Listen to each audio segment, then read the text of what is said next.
আরজিকর হাসপাতালে কর্তব্যরত মহিলা চিকিৎসককে ধর্ষণ ও খুনের ঘটনার 1 বছর পেরিয়ে গেলেও এখনও পর্যন্ত অভিযুক্ত হিসেবে একজন সিভিক ভলেন্টিয়ার সঞ্জয় রায়কেই চিহ্নিত করা হয়েছে।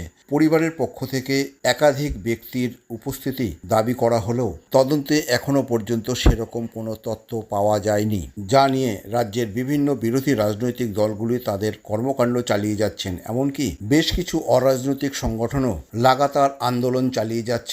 এরই মধ্যে রাজ্যের বিরোধী দলনেতা শুভেন্দু অধিকারীর নেতৃত্বে রাজ্যের বিভিন্ন জেলায় কন্যা সুরক্ষা যাত্রার কর্মসূচি পালিত হচ্ছে।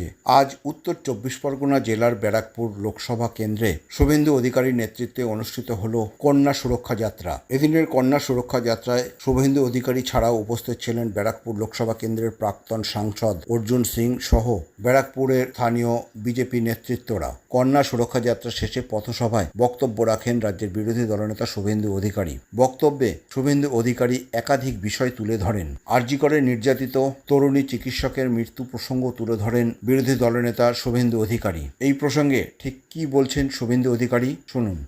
অভয়ার মাকে বাবাকে কেনার চেষ্টা কম করেনি। টিভিতে প্রত্যেক দিন দেখেছেন আপনারা। 14ই আগস্ট 1 বছর আগে বেহালাতে গিয়ে মুখ্যমন্ত্রী বলেননি ওর বাবা মা চাইলে তো আমি 10 লাখ দিতেই পারি? বলেনি? ডিসি অভিষেক গুপ্তাকে দিয়ে টাকার অফার করেনি? সন্দীপ ঘোষ বিনীত গোয়েলকে বাঁচায়নি? অতীন ঘোষকে দিয়ে 14ই আগস্ট 2024 আরজিকর ভাঙায়নি? সোমনাথকে দিয়ে পানিহাটির ইলেকট্রিক চুল্লিতে তাড়াতাড়ি দেহদাহ করেনি? তাই মমতা বন্দ্যোপাধ্যায়কে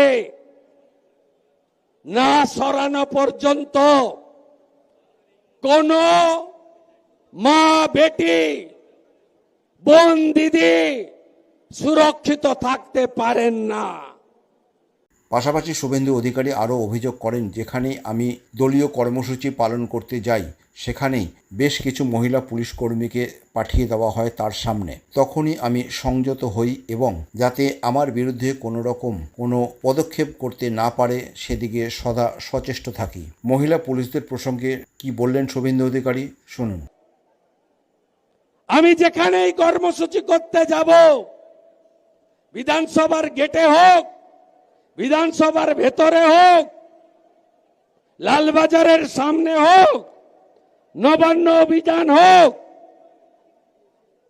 জিন্সের রিবকের টি শার্ট আর জিন্স পরা 20 জন বোনকে পাঠিয়ে দেয়।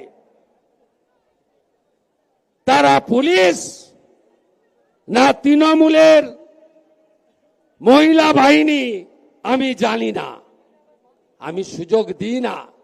আমি ওদের দেখলেই ট্রাউজারের 2টো পকেটে হাত ঢুকিয়ে দিই, দিয়ে বলি আপনাদের যা করার আছে বোনেরা করে নেন।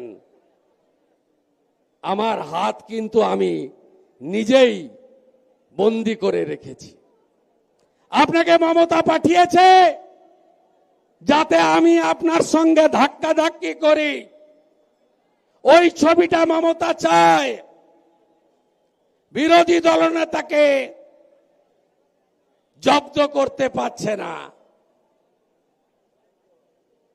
আপনি যতই চেষ্টা করুন খালা মমতা, আর আপনার চোর ভাইপো নন্দীগ্রামেও হারিয়েছি, ভবানীপুরেও হারাবো।